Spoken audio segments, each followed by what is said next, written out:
The topic I want to talk to you about this morning is an extremely sensitive topic. And I'm going to warn you, I'm going to share some information with you that will be disturbing. It's very disturbing. But the information is very, very well researched. And you'll see what I'm saying when I say it. The Postmodern Man and His Dance with Pornography. When I grew up in the Adventist church, we didn't dance. You know that, right? And then I went to college. I went to college in Jamaica, even though I was not born in Jamaica. I grew up in Brooklyn in New York City, and I was born in Haiti. I went to New York City as a child, and I was catching some pretty bad habits in New York. And my parents thought it is not a good idea to keep him here. So when college came, they sent me to Jamaica, and I discovered that even though Adventists didn't dance, they could march on Saturday night. And you could attach a little swing to the march if you wanted to. That was okay because it was a march. What most people don't know is that for a lot of Adventist men, they've been dancing for years in secret. The partner is called pornography. It's a secret dance. No one is around when the dance is happening. No one sees except the man and his partner. How did I get into this topic? I was invited by the Franco-Belgian Union in Europe to conduct an evangelistic meeting in Paris. And when the brethren called me, I said, "Brethren, I'm not an evangelist. I speak, okay, I'm a pastor, but I'm not an evangelist." They said, "You're the exactly person we want because we heard what you do." And these guys wanted me to come to the largest church in Paris, which is right below the conference office. It's an old church. We're talking a church that was built in the 1700s, old building. It can hold 1,200 people. And during that week, we talked about God's image. We called it God's image. We're establishing God's image in humanity. It's a talk about modern self-esteem from a Christian perspective. Here's what's interesting. As part of the deal they made with me, they told me we have a lot of issues in Paris with men and marriage. Would you mind, because I had to conduct meetings for 11 nights. And they wanted me to come to the conference office every day at 4 p.m. and from 4 to 6 to counseling. 3 to 6, because that's 3 people. I was amazed in that beautiful city called Paris that the majority of the men and women who came to me had questions about pornography. I didn't realize how pervasive it was in the Christian church. After my 11 days there, I went back home exhausted and totally blown away by what I heard, the stories. I decided, man, somebody need to talk about this. So I began my research. And what I want to share with you today is part of what is. So let's begin. Here we go. From 2001 to 2007, internet porn increased from $1 billion a year to $3 billion.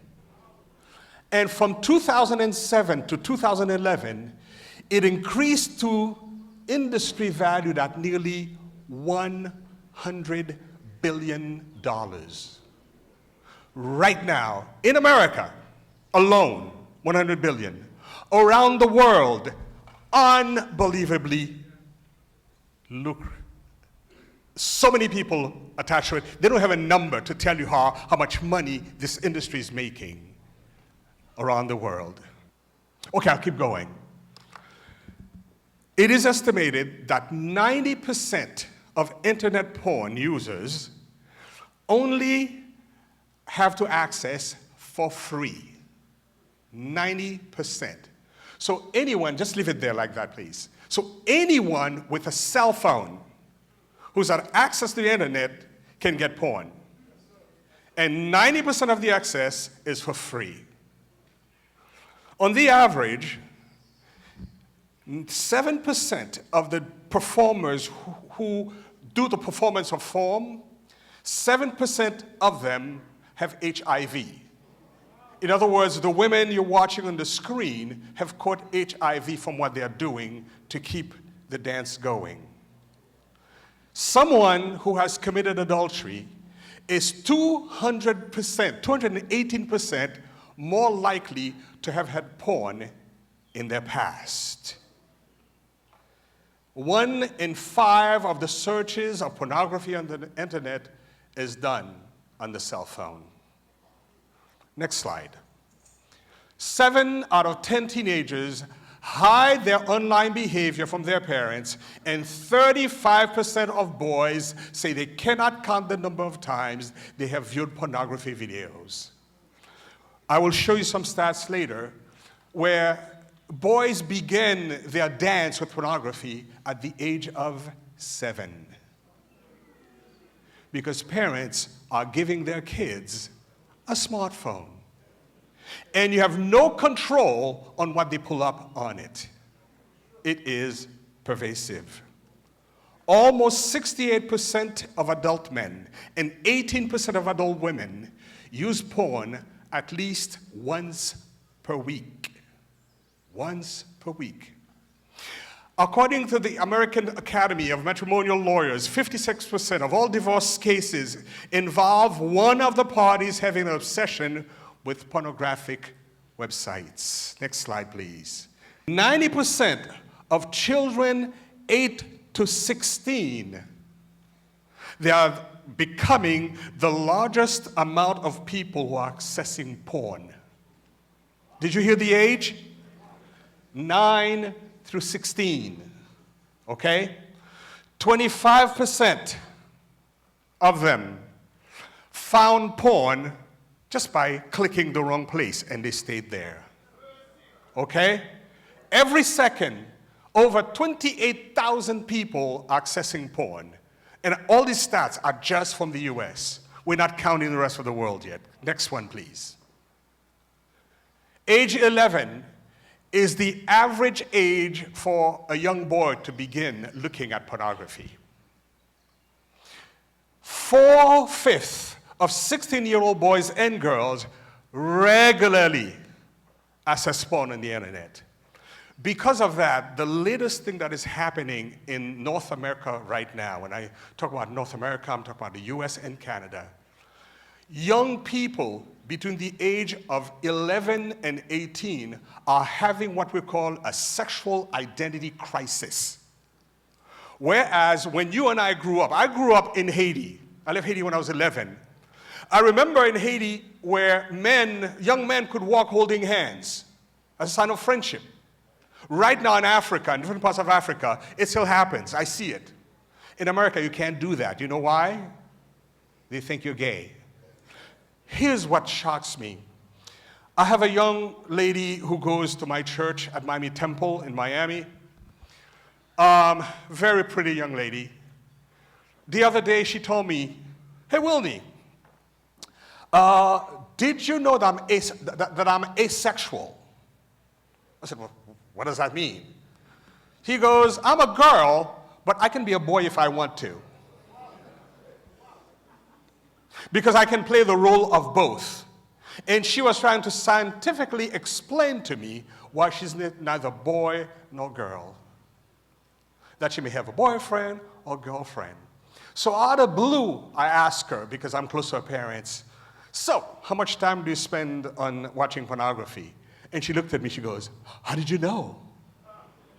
The research is there. The information our young people are getting is disturbing.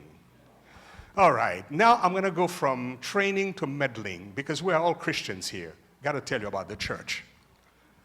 Teens struggling with porn in the church. In the past 12 months, that was as of 2015, past 12 months, they were asked, how many teens have come to you for help dealing with porn? Pastors all over the country were asked that question, okay? 32% of pastors said none. 50% of pastors in America said, I had 1 to 5 young people coming to me asking about porn.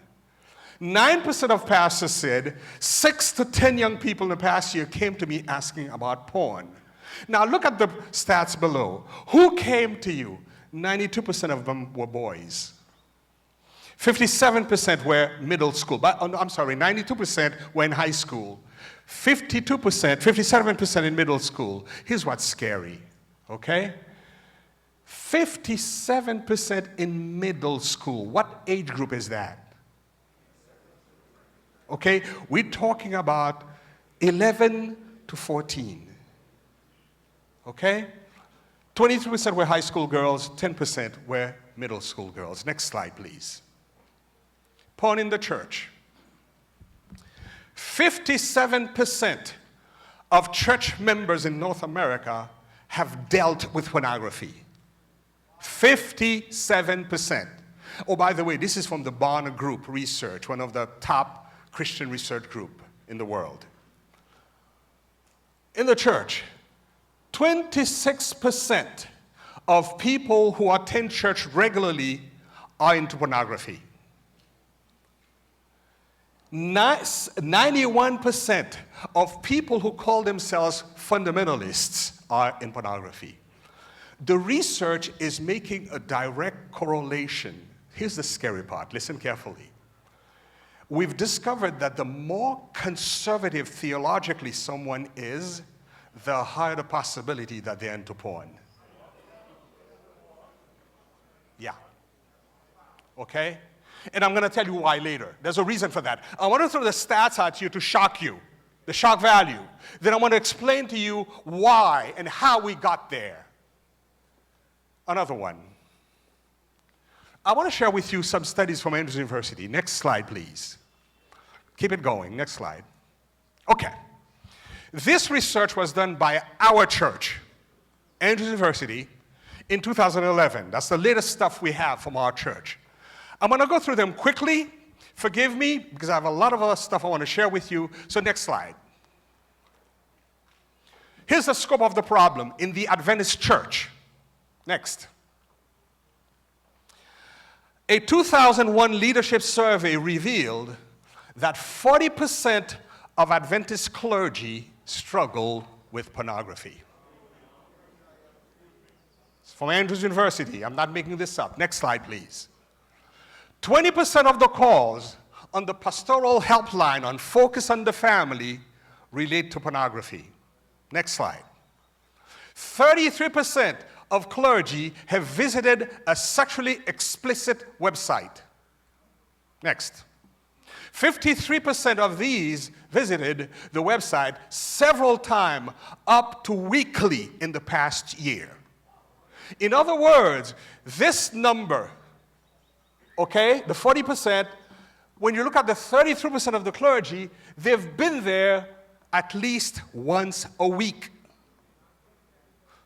A typical pastor spends a couple of days writing his or her sermon. On day 3, this is what they do. I hate to put it this way, but I came to shock you. Next slide, please. 30% of pastors look at pornography in the past 30 days. Keep going. This is from Andrews University. Let's keep going. 28% of spouses know about the problem, but the women can't help you. At the end, I'm going to show you how to get help and some of the treatments we use for that. Next slide. 37% of pastors say pornography is currently a problem. Next. 30% of clergy do not talk with anyone about it. I'm going to come back to that. 69% have prayed about the problem. Keep clicking. 4% have got, let's stop right here. Only 10% of those with a problem have sought help. 4 out of 40%. Next slide. 10% of the calls on pastoral helplines are from women, many of these women clergy. The research was done not too long ago. It wasn't a research, actually. I will not tell you the place where it happened. I will not tell you the town. but there was a convention in town of ministers. They were not SDA. They were a conglomerate of ministers. And the hotel reported after they left, they had the highest level of demand for pornography on the TVs in the rooms. I'm trying to tell you that it is a universal problem because we're human. Whether you call a pastor, a layman, an engineer, a psychologist, whatever you might be, it's a human problem. Next slide, please. All right, Andrews decided to look at, Andrews University decided to look at what are the risk factors that come with that. History of sexual abuse, including viewing pornography as a child. They've discovered the people with this problem had it as a child. And typically the way it happened, I'm old enough to remember when they put out the nudie magazine. Remember those? That a lot of guys kept on their mattress so the wife and the kids wouldn't find it? Well, guess what? Your sons found it. And for a lot of them, that's where it began. They went looking in their father's private stock. They found it. Boom, they were hooked. Next slide.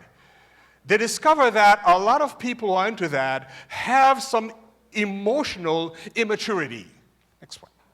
A family history where rules are stressed more than relationship, loneliness, depression. I want to stop there. Remember what I said earlier? The higher, more conservative you are, the higher probability of you being addicted to porn. Here it is. They grew up in a home where rules, do this, do that, don't do this, don't do that. And the kid would ask, okay, so it's the Sabbath, what do I do? As opposed to what I don't do. So I'm a Christian, what do I do? As opposed to what I don't do. I'll never forget the day when my son came to me. I'll tell you about him later. He said, Dad, how come for most Adventists, their religion is a religion of don'ts?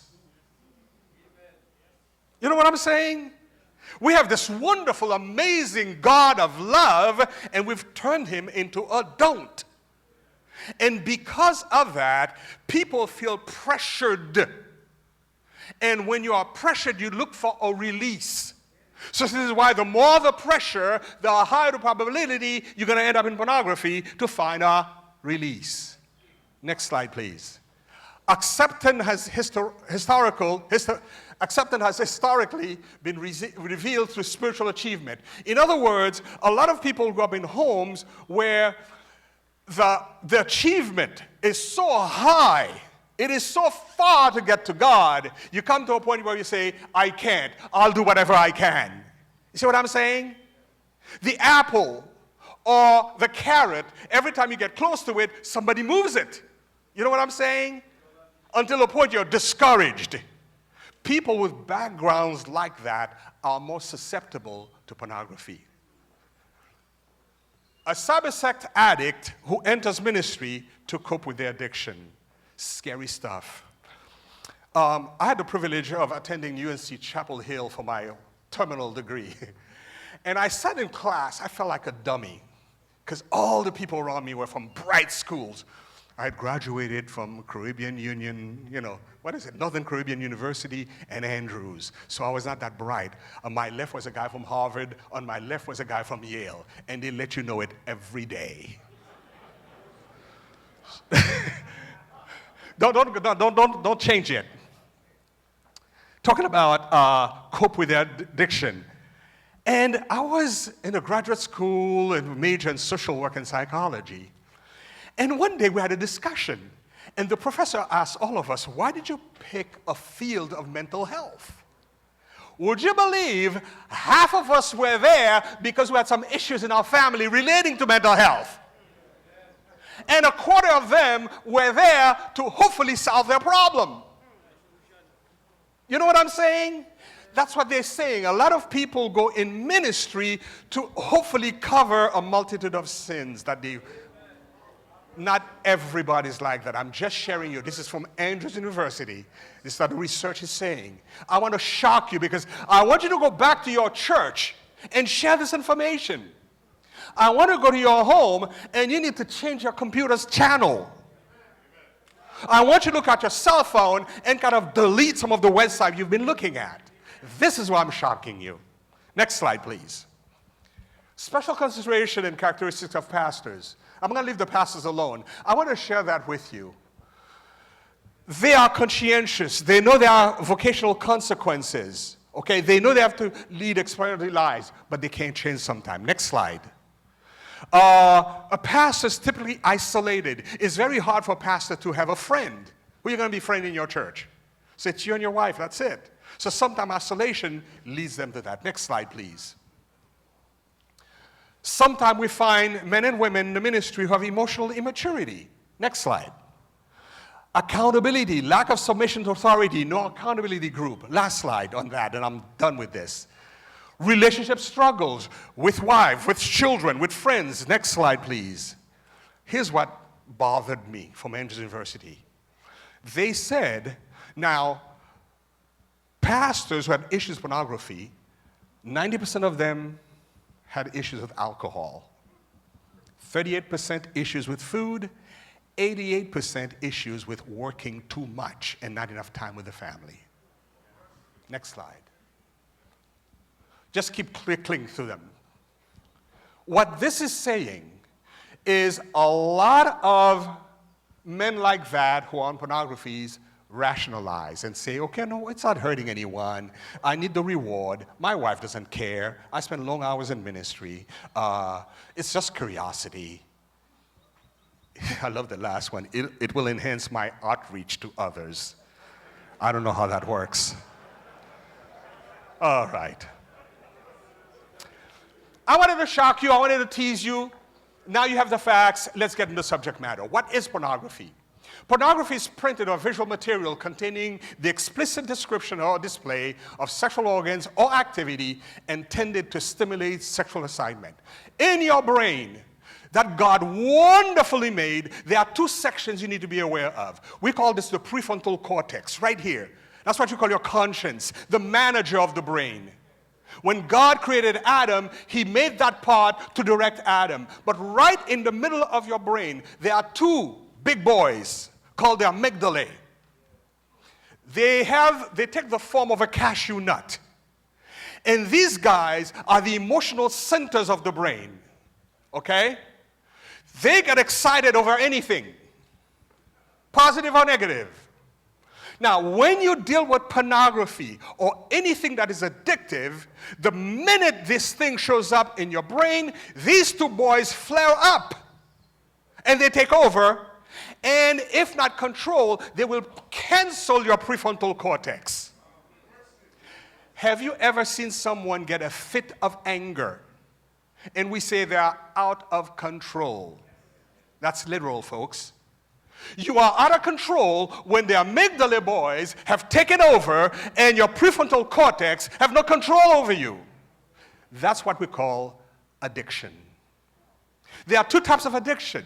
There's substance addiction, there's behavioral addiction. Substance, alcohol, drugs, cocaine. Behavioral, food, porn. And we discovered both addictions, whether somebody's an alcoholic or a porn addict, it's the same amygdala boys that are excited. And when they get excited, the more excited they get, the less logic you have. This is why when you're an addict, you become a zombie. When the time comes for your fix, you go like this. Oh, lead me to my fix, lead me to my fix. I'm not thinking, I'm not seeing. My wife is sleeping in the bedroom. Okay, that's all right. Click, click, click, click. Guess who's in charge? The amygdala boys. Okay? So pornography is an issue because of that. Next slide, please. There are four categories of illegal porn. You have indecent material, you have obscenity, you have material that is harmful to minors, you have child pornography. I can spend an hour on each one of those. Quick overview. Indecent material is a porn you see online, okay? Or a movie that is X-rated, okay? Obscenity, do you realize that in countries like Paris, nudity is not a problem? On TV, public TV, they have nude pictures and movies and all that stuff, okay? Material that is harmful to minors. And you've heard of child pornography. Do you realize back in the 1930s, 40s in America, they abolished child labor. But do you know it's back? In secret, because you have people in different parts of the country who are filming kids doing pornography. And the parents turn a blind eye because it's lucrative. The parents get a check for the kids being indecent. Next slide, please. Pornography is addictive. I already talked to you about that. Let me talk to you about the stages of porn addiction. Go ahead, put all the stages up, please. Early exposure, addiction, escalation, desensitization, and acting out. The early exposure is a kid finding a magazine or writing the word sex on the internet to find something, then all kind of free porn sites come up. That's the early exposure. Addiction is, well, that's hard to describe, because do you know there's such a thing as an addictive personality? People can have a personality that is easily addicted. This is why some men are addicted to women. You know that, right? Some men are addicted to work. Some are addicted to alcohol. And some can be addicted to pornography. But the difference between someone with an addicted personality versus a regular person is very simple. The addictive personality, we cannot explain it. You are born like that. Folks, sin, S-I-N. Okay? But here's the deal. None of you know whether you have an addictive personality or not until you touch a substance and you can't let go. I have a member of my family who's an addict. His drug of choice is crack. I can tell you stories upon stories about this young man that I love. He's my family, but he's an addict. So when he comes over my house, when I know he's coming, I lock all my medicine. Because I had a bad experience with him a few years ago. He came by, spent a few days with his uncle, and I had knee surgery because I used to run marathons. I messed up my knees. So I had my latest arthroscopic left knee surgery. Doctor gave me a bottle of Vicodin, 60 of them. And the doctor was kidding with me. He says, you live in Miami, you can sell each one of those for $35 a piece on Biscayne Boulevard. I thought he was kidding. But later I found out he was right, because my nephew came by, my thing of Vicodin was sitting on my desk. I took one, it got me dizzy, I didn't take him anymore. So I left on my desk to return it to the doctor because I didn't want it in my home. I forgot who was coming. When he left, guess how many were left? 8. He left me some. That was kind of him. You know what I'm saying? The whole time. Okay, he's got an addictive personality. Another time he came by over the Christmas holidays. He asked to borrow one of our cars. He didn't come back for 4 days. On the 5th day, we found him without the car. We asked him, where's the car? Oh, no. We hunted down the neighborhoods where he might have been. Eventually, we found the car. Everything inside of it was gone and was sitting on 4 blocks. That's an addict. Now, folks, he does that in the open. What about the pornography who does it in secret? Is there a difference? No, there isn't. Next slide, please. Social pressure to be perfect. This is for those of us who are Christian. I told you I was going to explain to you why is it that people who tend to be more conservative are more liable to be addicts. Here's the reason why. When you get a lot of pressure to be perfect, I remember I grew up in a home where my grandmother used to tell me, the Bible says, be ye perfect as your heavenly Father's perfect. Oh my gosh. Do you remember Dr. Running at Andrews? Man, I love running, but she's the one in our Hebrew class and Greek class. She told me, that's not the translation. The perfection Bible is talking about is a condition of God. If you attach yourself to God, He will make you perfect through Him. You will never be perfect, but when God looks at you, He sees you through the eyes of the Father. You are perfect. But my grandmother did know that kind of theology. So she told me I had to be perfect before I got translated. And later on, she did tell me if I was not a vegetarian, I wouldn't be one of the 144,000. Wow. With that kind of pressure, sexual addiction become real easy, because on the left side, there's shame because I can't make it. Guilt, I've sinned. I'm insecure. And sex with my grandmother was a no-no. You didn't talk about it. I remember one day, we're a bunch of men, I can talk. Ladies, close your ears. One day, I was playing with a little girl in the yard. I wasn't doing anything bad, okay? I was just, how old was I? I think I was 8 or 9. I kissed her on the cheek. Honest, kiss on the cheek. My grandmother was watching. She pulled me inside and gave me a whooping. Now in America, they spank. In the Caribbean, they whoop. Meaning, she had me go and get a switch.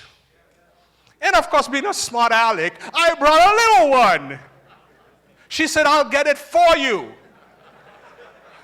And she got one this long. And literally locked me in a room and beat the living daylights out of me. I had marks and welts all over my body. Now, folks, men, let me ask you this. What kind of message did I get about sex? It's bad. It's bad. It's poison. Okay? She set me up. Because now I have to find out, why is this so poisonous?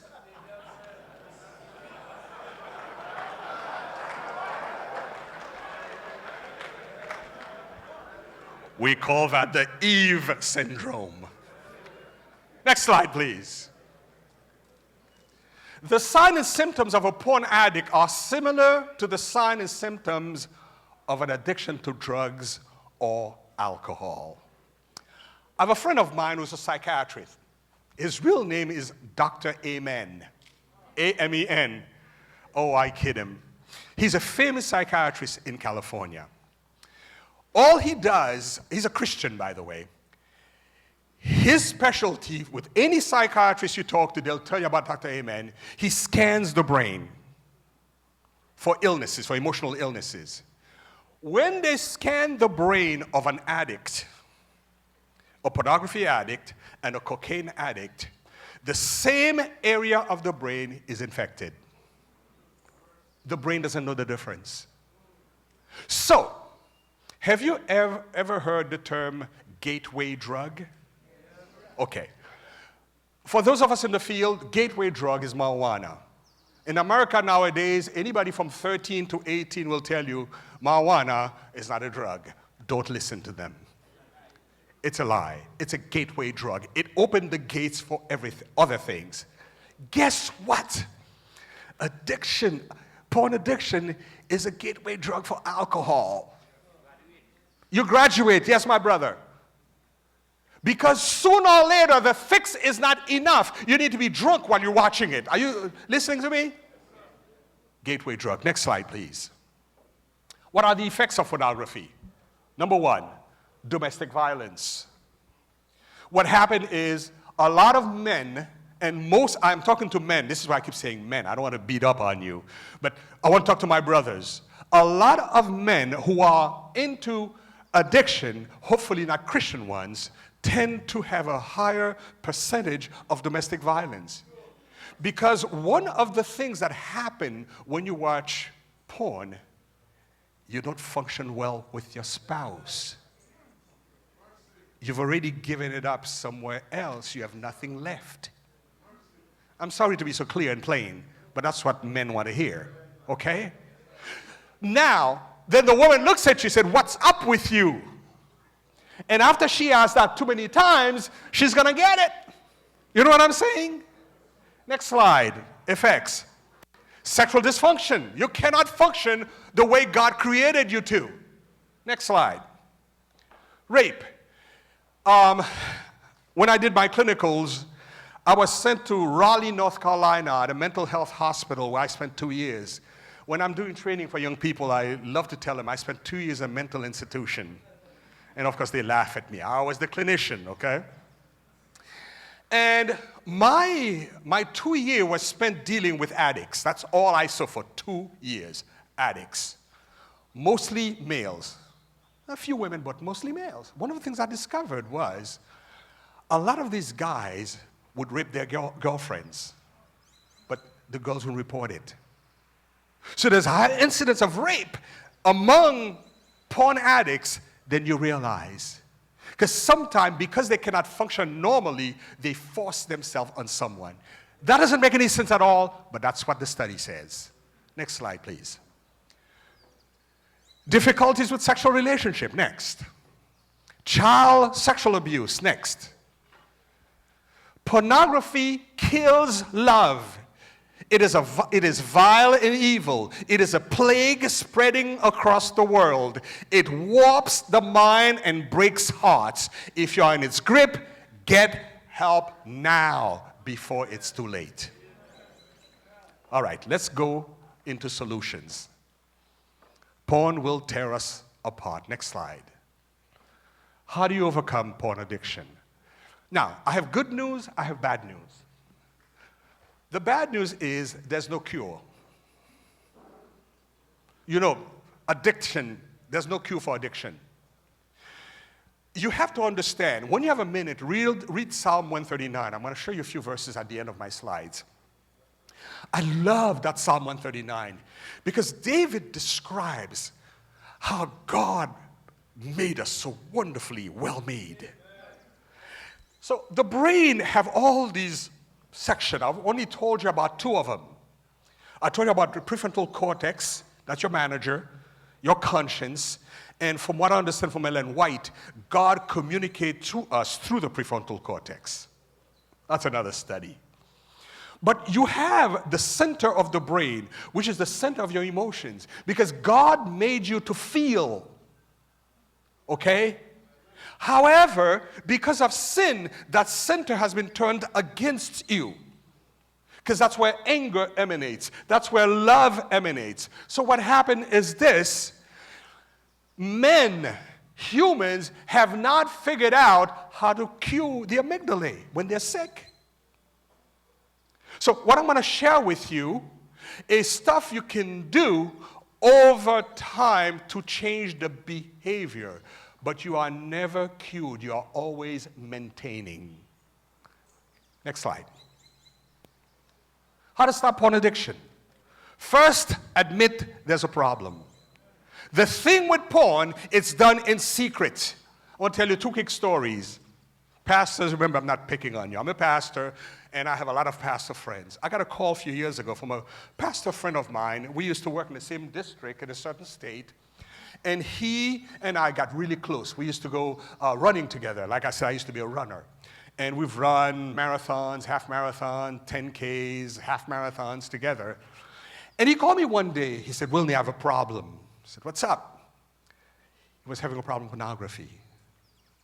And I told him, brother, you need to find an accountability partner. That's why I'm calling you. I said, I cannot be your accountability partner because you live in one state and I live in another. If I were in the same state with you, I would require for you to meet with me once a week. And you'd have to give me a report of how many times you access porn that week. And I would be accountable, and I'd tell you, reduce. So I didn't hear from him. His porn kept going until he called me back 5 or 6 months later, told me, as a pastor, he was attracted to a young woman in his church who was 11 years old. Because online, he was watching child porn. You see what I'm saying? See the correlation? He graduated. And I told him, brother, you need to take a break from ministry and get treatment. He didn't listen. Until one day, he was visiting a member. And so happened the member he was visiting was the parent of the 11-year-old child he was attracted to. He was talking to her in the living room alone. Nothing bad happened except the mother came, and what the mother saw was inappropriate. and reported him to the conference president, and Mr. President, you know what you have to do when you hear that. He had to leave the ministry. Interestingly enough, he never saw treatment. And now he pastors for a different denomination. And I have to wonder what's going on then. The other friend's story I want to tell you is a friend of mine who's a dentist. We're buddies when I lived in California. I lived in California for 10 years. And we used to do what is called quid pro quo. He fixed my teeth, and he has 7 children that I saw in therapy. They came to me for therapy. I always told him it was not a fair trade because he messed them up, and I have to clean them up. He says, do you know how much it costs to clean your teeth and blah, blah, blah, free? Good buddy, good friend of mine. 2 years ago, he calls me, same issue with pornography. Now, here's a different story from what I told you before. He followed exactly what I suggested. Today, he's maintaining. He has not accessed a site in about 5 or 6 years. So there's hope. That's what I'm trying to tell you. There is hope, but you got to do something. Next slide, please. You have to admit there's a problem. Individual therapy. That's when you see a therapist one-on-one. Next slide. Group therapy. I've done both. I've done individual therapy. I've done group therapy. I just finished a session with a young person who's about to get married, and the girlfriend found out he's got that problem, and she told him, mm-mm. And she took him to me. They walked in my office and said, we're here because we heard about you. He's messed up. Fix him up. And I told her, I don't do that. But I can help. And he too is on demand because he's on a strict program. And I'll tell you later what I did with both of them that helped. Next slide, please. This is from Andrews, what Andrews discovered for treatment. Quickly. Andrews discovered, and I agree, that porn addiction is a neurochemical intolerance. One thing I didn't tell you is how God made the brain. The way your brain works. Your brain is made of 2 factories. In your brain, you have 2 factories. You have a chemical plant, you have an electrical plant. Okay? When I do this, this is a reaction of my electrical plant. Because there's a synapse that attached another one and said, oh, Wilney wants the fingers to move. That's electricity. Okay, that's electrical plant working. The chemical plant determines your feelings, your emotions. Like I saw Dr. Andrews yesterday. We used to sing, university singers together, many, many moons ago, Doc. Oh, gosh. And when I saw him, he walked over and gave me a hug. My chemical plant, woohoo! So my old friend, he's a good man. I remember him. I have fond memory of him. So I felt good. So my chemical plant released what we call endorphins. That made me feel good. Okay? So these things happen. So what happened is when you're an addict, it messes up your electrical plant. It shoots when it shouldn't. And your chemical plant also melts up. You laugh for no reason. You're sad for no reason. Are you getting it? Because you have different chemicals that are released in the body. Have you heard of adrenaline? Adrenaline, it can be good, but it can be bad. So if adrenaline, too much is released at one time, you can hurt somebody. It messes up your neurochemical intolerance. Next slide, please. Right here. Some tips. I'm going to go through them quickly because I want to get to the end, because I want to spend some time with that. Have someone else install a block on all electronic devices to prevent use. That's what I did with a young man who just came to see me. In one session, I told him, listen, buddy, you're not going to like me. But next time, I want you to bring your girlfriend that you're about to marry. He said, why? He said, hey, I'm the clinician. You bring her. We'll talk. You know what I did? I set up a system where he would put a block on all his devices, and she's got the password.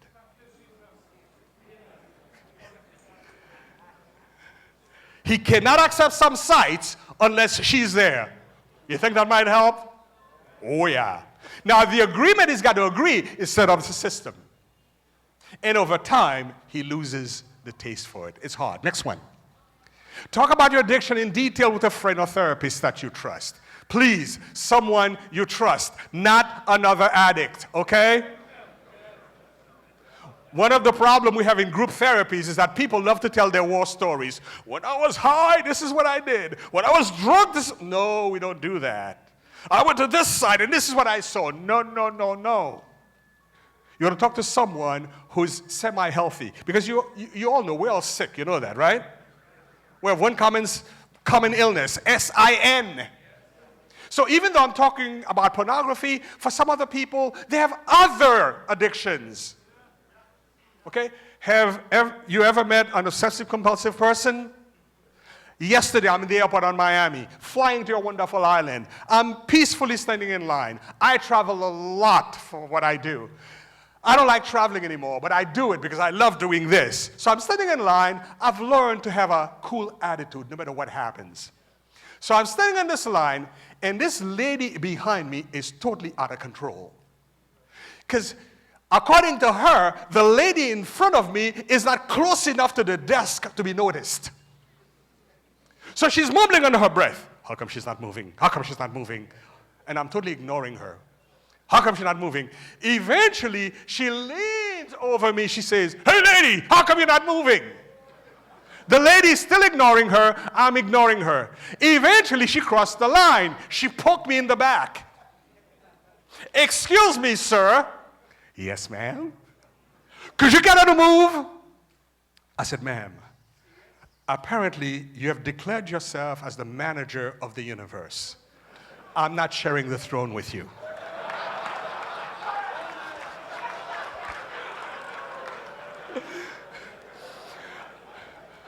She looked at me and she didn't know what to say. She had this blank look. She go, what? I said, I'm trying to tell you, you're too controlling. Mind your own business. You know what she said to me? Okay.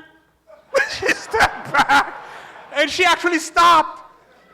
Some people need to tell them to stop. My job here today, if you are into pornography, I'm telling you, stop.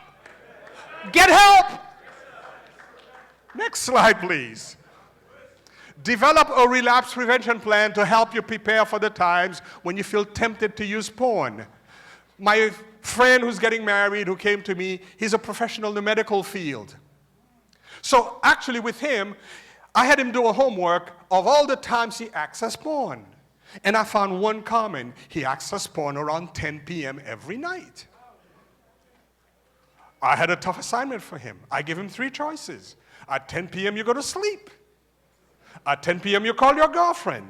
At 10 p.m. you go for a walk. Pick one. That's it. Pick one.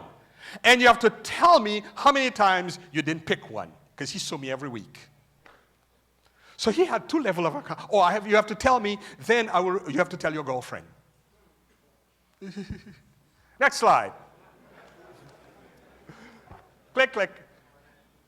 Install tracking device on the phone, television, computer in order for someone to trust and monitor online behavior. I did that with another male. This one is married.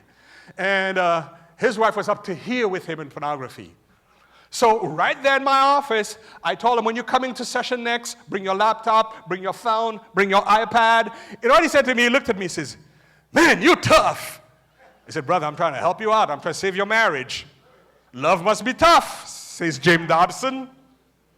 So right there in my office, we reprogrammed his cell phone, his iPad, and his computer. We put a tracking device on it, and the wife controlled it. Amen. Yes, amen. Because 2 weeks later, they came back, and the wife had a printed report how many times he had accessed porn. He had forgotten that she had the device. Duh.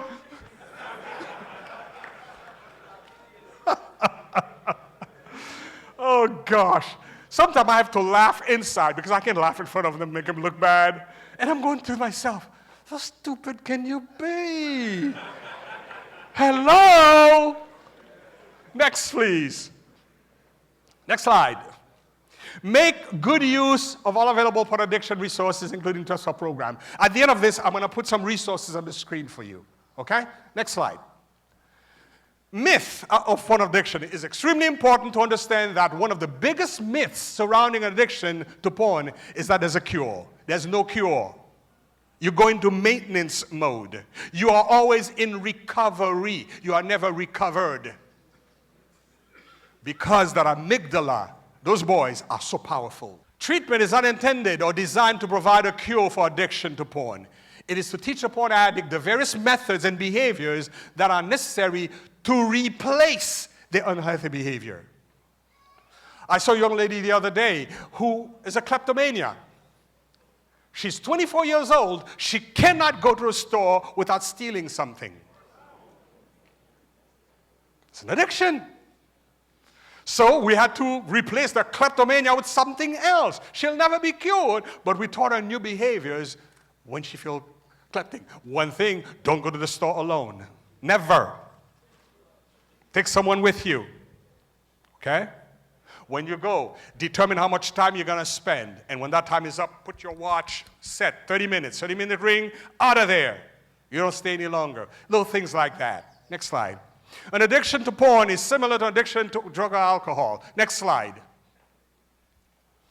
It is common for a drug addict or alcoholic to relapse by simply seeing someone else take a drink or use a drug. The same concept applies to pornography. It only takes one image, go back, don't go yet, to relapse into full addiction again. Here's the thing.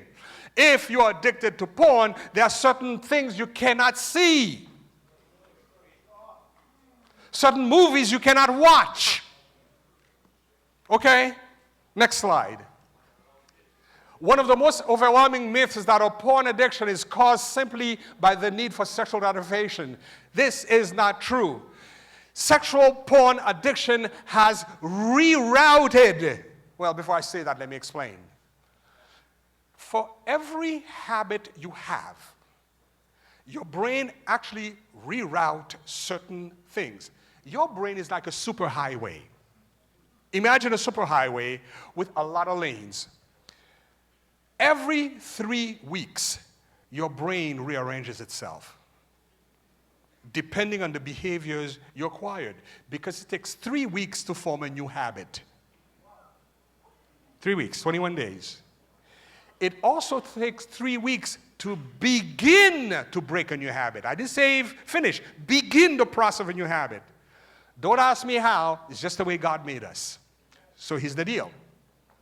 Whenever you are into porn, after 3 weeks, it's no longer about the gratification.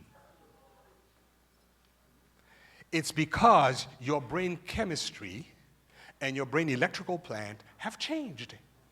They have a new behavior they cannot do without. Are you following me? So someone, after 3 weeks onto porn, the porn is more exciting than their wife. Okay? Because whatever habit they formed with their wife is canceled by that new stimulant called porn. Next slide, please. All right, let's talk about negative triggers. A trigger is what urges you to seek out the behavior. Now, my wife is a law enforcement officer, so I behave well because we have a gun in our house.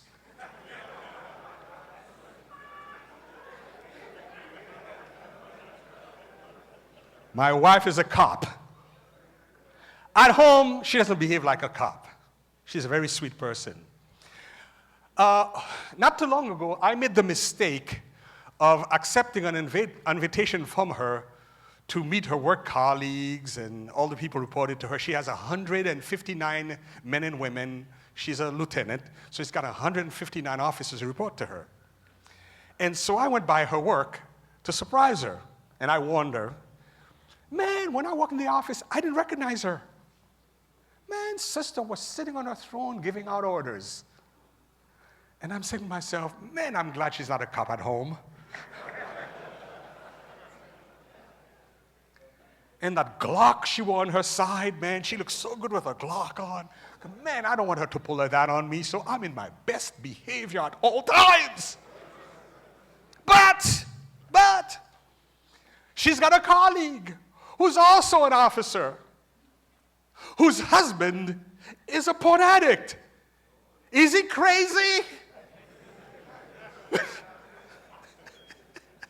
You know, I'm kidding, right? But it's true. His wife won't shoot him. But, you know, it's to show you danger is not a deterrent.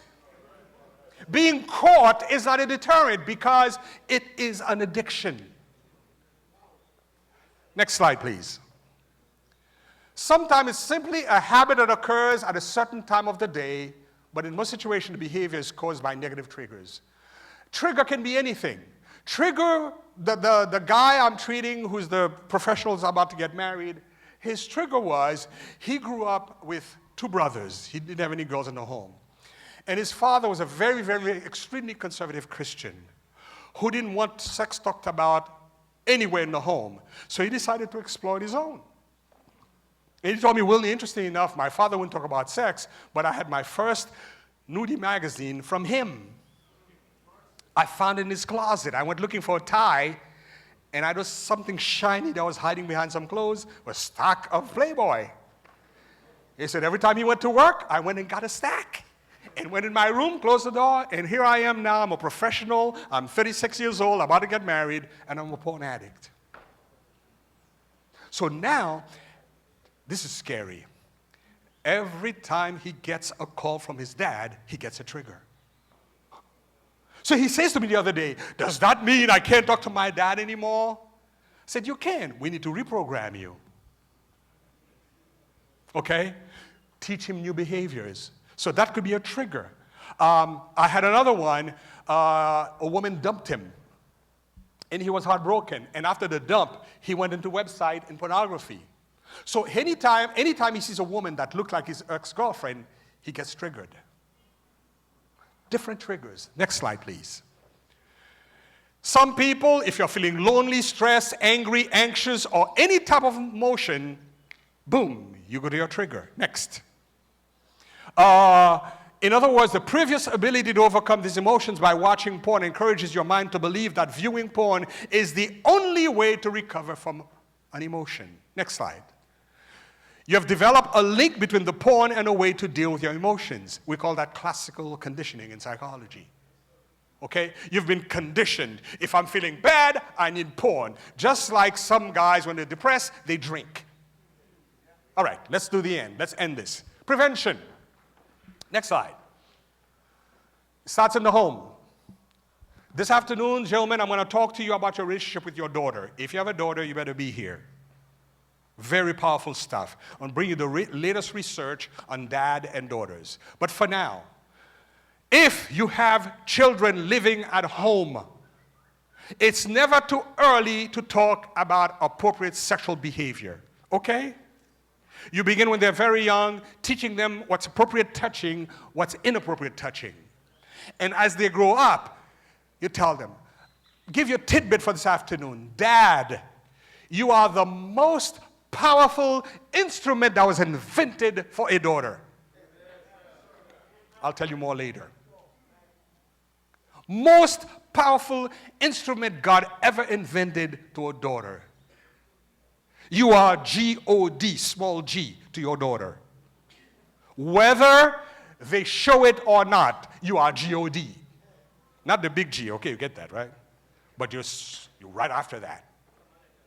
We'll talk more this afternoon. So it's important that you tell them what's appropriate. For boys, fathers, as a father, you are the king maker or the wimp maker for your boys. You choose.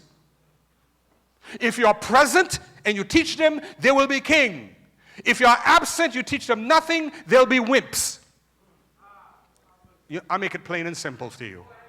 So sexually, you can have wimpy boys or king boys, depending on you, Dad.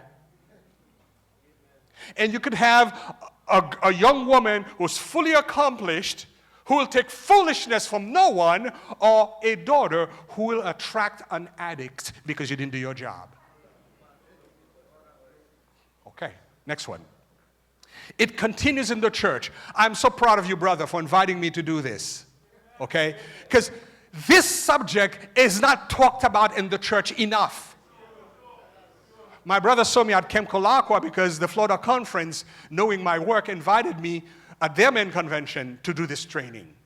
Because right now, in Florida Conference, and I'm a member of the executive committee in the Florida Conference, so I know a lot. You wouldn't believe the number of men in our conference who have issues with addiction, porn addiction. Okay? And one of the officers put his hand around me the other day and said, brother, keep doing the work because we need this. No one wants to talk about it. It's a secret. It's that secret dance. Next slide. Dealing with the struggle of nature versus nurture. I don't have enough time for that. A brother of mine earlier touched on that just a bit. Your nature, now listen to me carefully, is towards sin. You know that, right? Born in sin and shaped in iniquity. That's our nature. That is not how God created us. You get that, right? That's your nature. However, if you are nurtured in a Christian community, it's going to affect your nature. Does that make sense? Okay, in other words, if I'm loved, if I'm accepted, I tend to behave better than if I'm hated and rejected. Okay? So part of your job as men of God, if you know a brother who happens to be failing in sin, you don't kick him out. You love him. Because that's what Jesus did for us. He loved us in spite of who we are. We are bad people, you know that, right? We are sinful people. If I could open your mind, you'd be embarrassed, right? But God loves you just the way you are. Do the same for a brother. Because you are affecting by nurturing them, you will affect their nature. Next slide, please. Who are the 5 people you're closest to? See, I'm doing time. I have 5 minutes. Listen, think of the inverted V. Inverted V concept means at the bottom of the V, you have a lot of friends. The higher you go up the V, the fewer friends you have.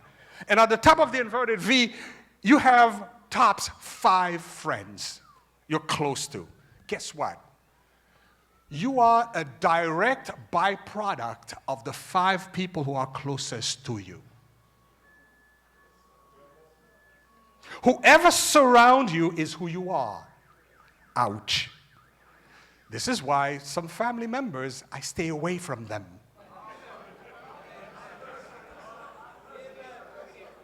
I love you, but you can do that. Because there are some people who are toxic. They will pollute you. You're battling with your nature, and they're not nurturing. They're making your nature worse. Stay away. Surround yourself with positive people. One last thing about that before I move on. You need to have at least one person in your life that you can look up to. If everybody you know at your level, something's wrong. You gotta have someone, when you think about them, you think this. And I'm not talking about God. God is always there. But you need a human with flesh that you can look up to. Right now, as we speak, the U.S. military just implemented a brand new program they call mentorship. I had the privilege of starting the program for them in the biggest building I've ever seen beside the Pentagon in southern Louisiana. They built this huge building that's about 4 blocks long, and they brought all the branches of the military, of intelligence community, and their job, they want the U.S. military to begin a mentor program. And I remember when I went to that building, I met with the 4-star general. You know what he said to me? Wilney, I know the Pentagon sent you here to do this. Just want you to know, this is not our culture. You have to understand, and Dr. Andrews know me. You know me as a smart aleck. So you know I'm not going to let that one slide. So 4-star general, you're supposed to respect and bow. I'm not military. What do I care? I looked at him and said, General, with all due respect, very simple. If you don't want me here, just give me my check for the week and I'm out of your hair. The minute I showed up, I get paid. You don't want it? Give me my check. Then I report to the Pentagon. You didn't want it. And he knows what will happen next. So, you know why they're doing this? They are finally discovering that every person in the military, at whatever level you are, you need to have somebody to look up to. So they're setting mentoring program all the way up the chain. Mentor, mentor, mentor. Anyone who's an officer, they begin with that place, and they're going to spread out throughout the nation. I'm eager to see what happens, because as you're in the military, is I command, you jump. They still have that, but they want another person to be a mentor, that person to become a better person. If the military can do it, why can't we? Get a mentor. I have one. I've had one for years. Someone I can call and say, hey, my work wasn't so great. And the person happened to be in my field.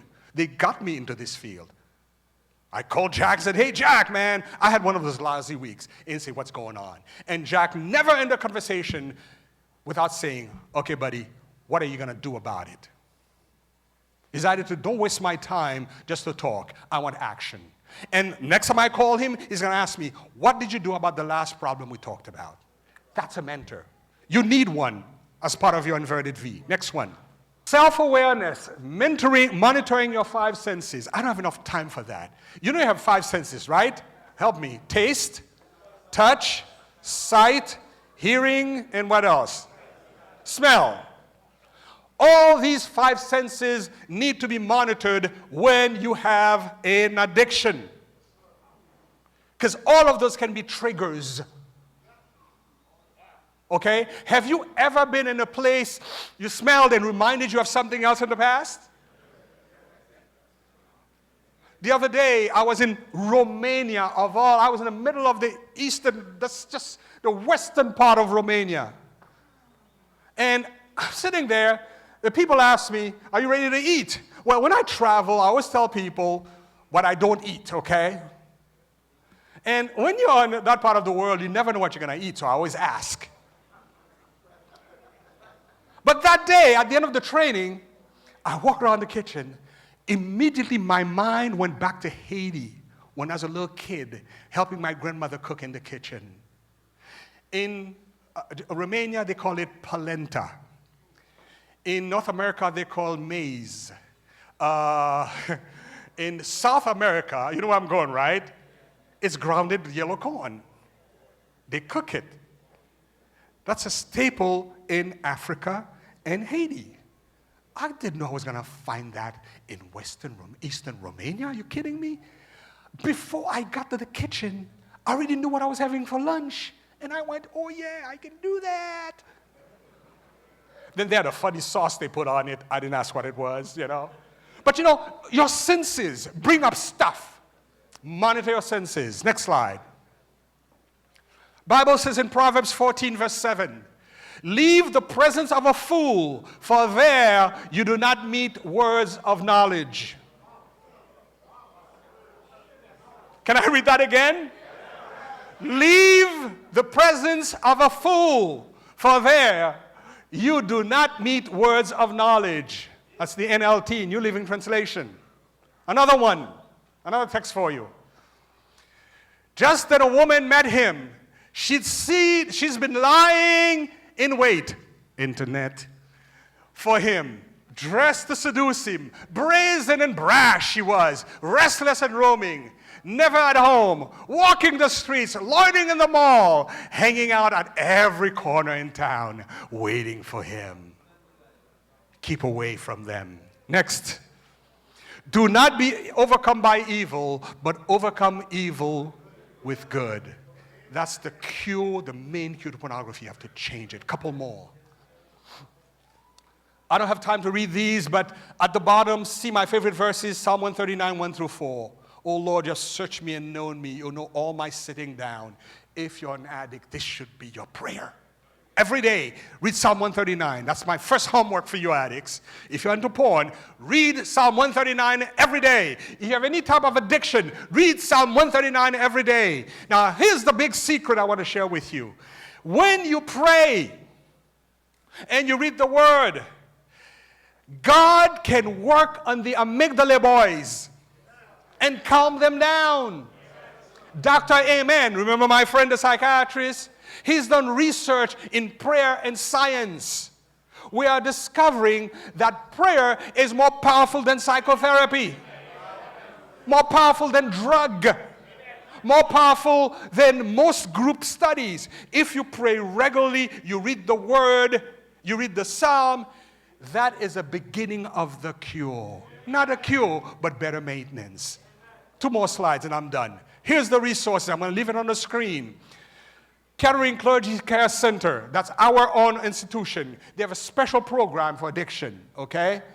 Barnabas Christian Counseling, these are the websites, and I've listed some books on the side. The one I recommend mostly is this one, 2 of them actually. The one called Every Man's Battle by Steve Audain, excellent writer. He's funny, he's humorous. And the next one, False Intimacy, Understanding the Struggles of Addiction. Bottom line is this.